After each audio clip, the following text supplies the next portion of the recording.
We continue to follow news in reaction after the release of WNBA star Brittany Griner this morning in exchange for the notorious Russian arms dealer Viktor Bout, known as the Merchant of Death. I want to bring in Ukrainian professor Maria Shuvalova now, and also bring back national security expert Paul Rykov to talk more about this. Paul, I got your reaction moments ago. Maria, I want to start with your reaction. Are people in Ukraine paying attention to a U.S. prisoner swap with a Russian prisoner now happening? Hi, thank you so much for having me. Yeah, we just had few reportages and short comments that it's happened.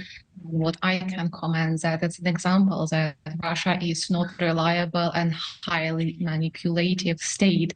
The representatives can say that sport is out of politics, but then Russia can detain U.S. basketball player and release it only to get back its arm dealer back.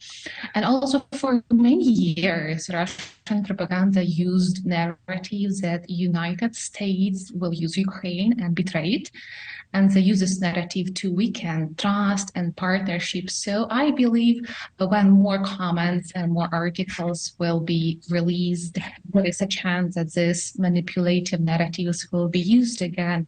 But as a Ukrainian citizen, I think the United States is constantly providing support and is reliable Ukrainian partner. Just for example, yesterday in American Congress, Ukrainians volunteers were speaking, and my family monthly donating to Get Back Alive. Taras Chmut was speaking on behalf of this organization. And I personally know all team of Razom for Ukraine, which is American Ukrainian NGO. And these Ukrainian volunteers spoken in US Congress because United States treat Ukrainian civilian society as a partner, and we're having effective and long-term partnership. So I believe we just have to be aware, as even careful when we're commenting this event, that some manipulations might happen. And the aim of this war is not only to destroy Ukraine, but also to destroy effective and anti-totalitarian coalitions and partnerships. That's what I can say as a citizen and a literary scholar that deals with such topics as narratives and power. Yeah.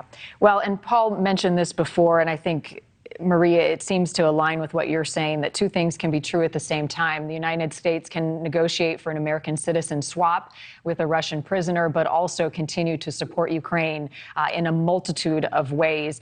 Paul, I said this a moment ago, and I want to get your reaction now on Putin's remarks, and Nick hit on this as well. He said, "We have not gone mad," which many question, but we are fully aware of what nuclear weapons are. We have them, and they are more advanced and state-of-the-art than what any other nuclear power has. Is this saber-rattling, and especially for somebody like Maria, who wakes up every day wondering what Putin will do next? Yes, it's saber-rattling, but it's also a part of Russian military doctrine. This is a weapon in his arsenal, and he can use it. It doesn't have to be full-scale nuclear annihilation with the U.S. There are phases to this that I've covered in length on my podcast, and I'm sure you've had guests on to talk about. You know, Putin can have smaller scaled, more contained strikes that could take out just a city. It's terrifying.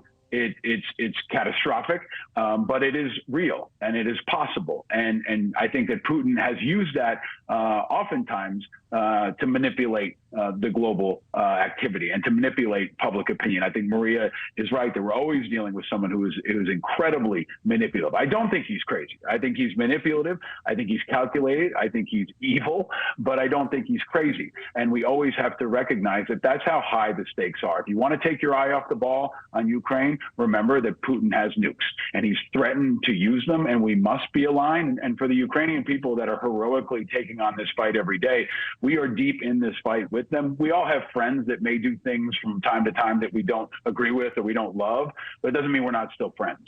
And we are deeply tied to the fate of the Ukrainian people. We're continuing to send them billions in aid. And I think we need to send more. I think we need to close the skies, as Zelensky and so many Ukrainians have asked for. I think we can send them Patriot missiles. We can do more to stop the slaughter of civilians.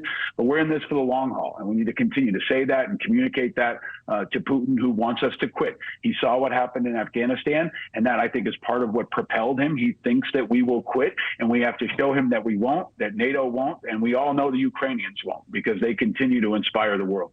Maria, you said to me recently that we don't need blankets, we need justice. As we watch this prisoner swap between the U.S. and Russia happen with Brittany Griner now coming home, do you think that the United States can help broker a deal between Ukraine and Russia at this point to end the war and to end the bloodshed that is happening on your home turf? I sincerely believe that partnership between the United States and Ukraine is effective, and we're keep moving to our bigger goal. So I am completely filled with trust and greatness and gratitude toward all organizations and United States civilian society.